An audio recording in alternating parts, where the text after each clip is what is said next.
দীর্ঘ 1 বছর পর ব্রাজিলের হলুদ শিবিরে চান্স পাওয়ার পর ভেবেছিলাম এবার হয়তো শত বাধা বিপত্তির পর দুপায়ের ওই স্কিলগুলো দুচোখ ভরে দেখব। কিন্তু কে জানতো অভিশপ্ত নামক এই ইনজুরিটা বিশ্বের সমস্ত প্লেয়ারকে ছেড়ে দিলেও ব্রাজিলের নাম্বার 10 বস নেইমার জুনিয়রকে ছাড়তে পারেনি।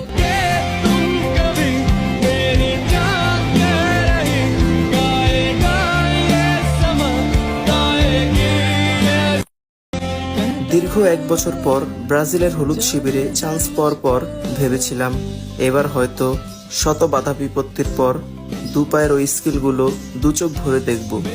কিন্তু কে জানতো অভিশপ্ত নামক এই ইনজুরিটা বিশ্বের সমস্ত প্লেয়ারকে ছেড়ে দিলেও ব্রাজিলের নাম্বার 10 বস নেইমার জুনিয়রকে ছাড়তে পারেনি।